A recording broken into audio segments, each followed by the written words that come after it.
So in the last couple of years, as we've had our annual meetings, have tried to get the business part down to that quick 50 minutes between the services and do my annual address to the congregation as part of the sermon that I do at 8 and 10 o'clock.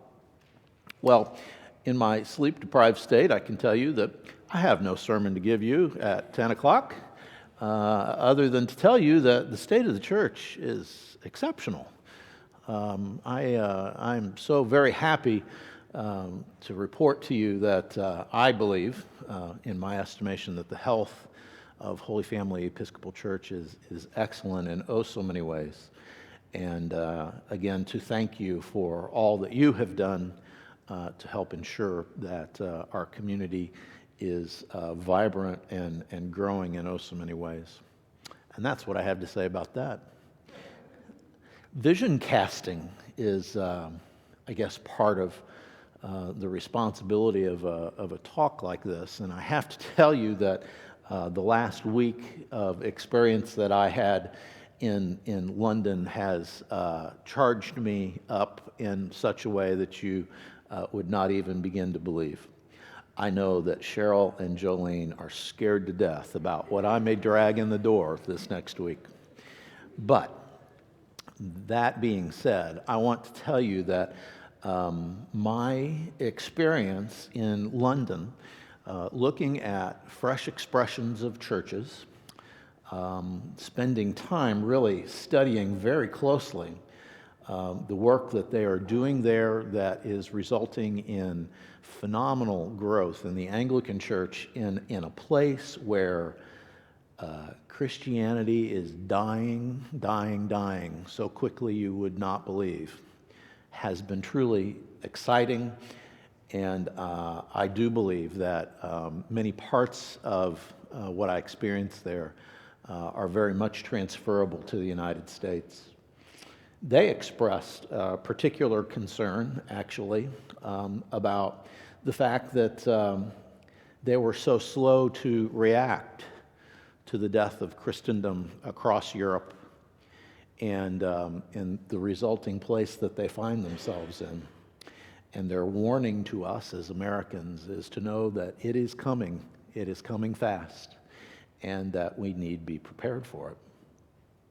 With that said, I can tell you that there is wonderful, great news about our future as Christians, our future in this country, in some important ways, and they involve bringing the kingdom of God to people in their cultural context. The reality of the situation is, the Anglican Church is in, the Church of England it's a church state. In England, the Church of England is the church of the state. That's not to say that there are not other denominations represented there, but Parliament actually votes on the things that the church will do.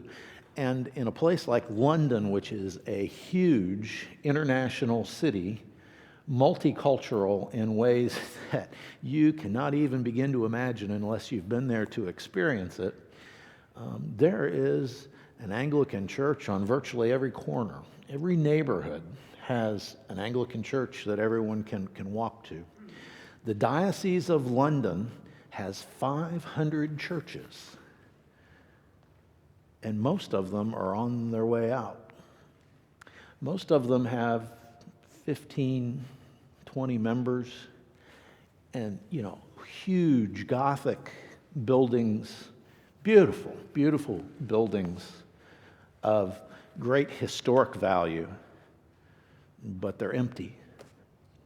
But there's this huge resurgence that's happening in that church, and huge opportunity, I think, that presents itself for us. And so in terms of vision casting, I think you will find that in the next year or two to come in my own ministry with you here at Holy Family, you're going to find much of what I would suggest we do is in fact inspired by what I experienced in London. I brought some notes from one of the conversations we had. This was with Dr. Michael Maynard. He is a theologian at Oxford and a brilliant man who has been studying what they call fresh expressions. It's sort of emergent church is what they often call it here in the United States. He has been studying this since they sort of began this project in the 1980s. And I just wanted to share a few points that he made from a theological point of view that I think are meaningful here. You know, one of the things that he talked about is that the reality of God is that God is missional, that God first reached out to us. And in that sense, God is missional. And he went on to talk about then the role of church needs to first be missional too. In other words, the first thing for a church is not to build a building, not to think about, itself and what it needs, but rather is to be missional and to be reaching out into the world and bringing the love of Christ to those who don't have that. Secondly, one of the things he talked about is how we in the church have long made this assumption that we plant a place on a corner and they will come. They will come to us. And they come to us and we have this sort of 1950s sense that they have already had some exposure to Christianity. They know who Jesus is. And because of that, they'll just kind of fall in line. But the reality of the world today is becoming people on an ever-increasing basis don't even know who Jesus is. Don't even have the first idea of why people would gather in a place like this. They would claim to be agnostic. They would claim to be atheist, perhaps. But they don't have the first notion, and we invite them in the door, and we hand them a prayer book and a hymnal, and maybe 2 or 3 hymnals, and say, here, balance this, because it all makes sense to us. But the reality is, the new church, and one of the things that I sat there for days thinking about was our Anglican identity. We're going to lose our Anglican identity. Well, perhaps. I don't know. Maybe that's not so important anymore. Maybe what's important is just being in the world and exposing people to the good news of Jesus Christ in a very basic kind of way. I sent Stephen an email while I was abroad, about midway through the week, and it was sort of my own mea culpa. Stephen and some others in our congregation have been very involved in this jail ministry here at the Hamilton County Jail, teaching a course called Alpha to prisoners. Alpha's been very successful in prisoners. It was developed at Holy Trinity Brompton, which I spent a lot of time at while we were in London. And Holy Trinity Brompton has used this Alpha model to expand this church to literally thousands of people. Now, some of you'd hate this place. The night we went, they had what they called a worship service. And it is, the point is to take the church into the context of the people you serve. They study demographics there like you would not believe. They look at communities, they find pockets of Sikhs or Eastern Europeans or whatever, and they take church and they bring it to people in a context that's meaningful to them. Holy Trinity Brompton recognized that they were in a location where lots of young professional people were coming to London to work, in the international banking program or whatever. And they would come there, and none of them knew anything about church. And they built the thing around the Alpha program, which I have tried to avoid like the plague. It's a very kind of evangelical kind of model, and you know how I feel about evangelicals. But anyway, it's a very basic course. Starts with the question of who's Jesus? And they'll promote this thing.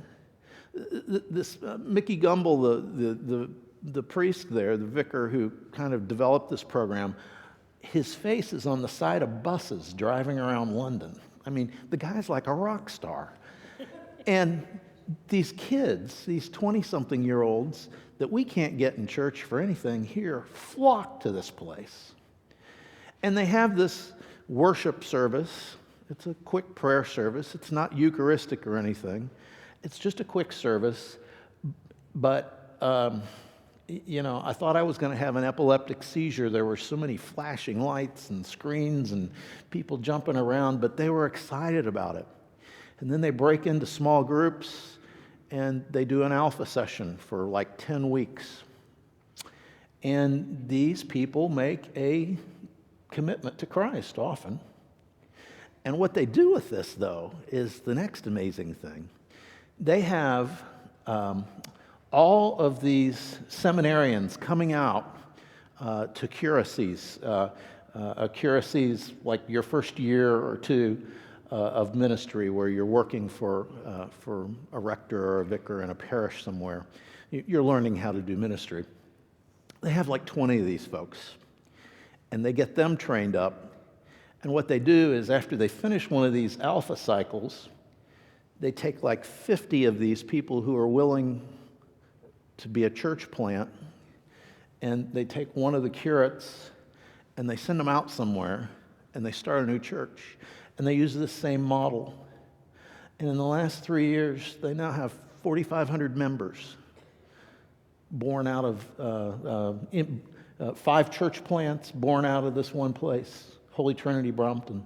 They've been going into these dead and dying congregations, and they come in and scare the bejeebers out of the 15 or 20 people who are there, and they do a whole restart of the church.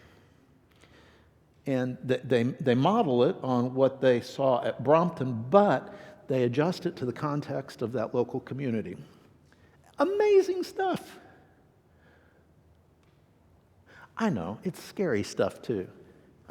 There's one congregation that was dying off and had this big, enormous building. And what did they do? They walked away from it. Walked away. Gave it back to the diocese. Said, you worry about it. The diocese sold the building off. But what did they do?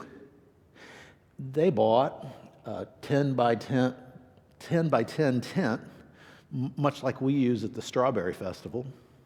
They put their name on the front of it, and they took it down and they put it in the market on Sunday mornings, kind of like our farmers market over here on Saturday mornings in Fishers. They plopped that tent down, and that became their church. And what they do is not high church Anglican by any sense of the imagination, but they serve coffee for free and biscuits and tea, if you care for those things.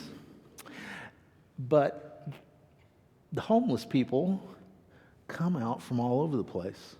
They get a cup of coffee, they get a biscuit, they take them off to the side by the hundreds and get in a prayer circle and they pray.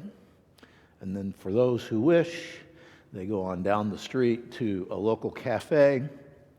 They have a Bible study with these folks, and they feed them a breakfast. And that is church in that context. They are taking the Word of God to people who would not otherwise have it. That was perhaps for me one of the most amazing experiences I had during that day. Someday you can ask me about the Romanian guy running away from the mafia, the Russian mafia, who was in my group. Interesting person. All right, I'll be quiet now. I'm very excited about the potential of things that we could do, even within our own community and within the context that we serve.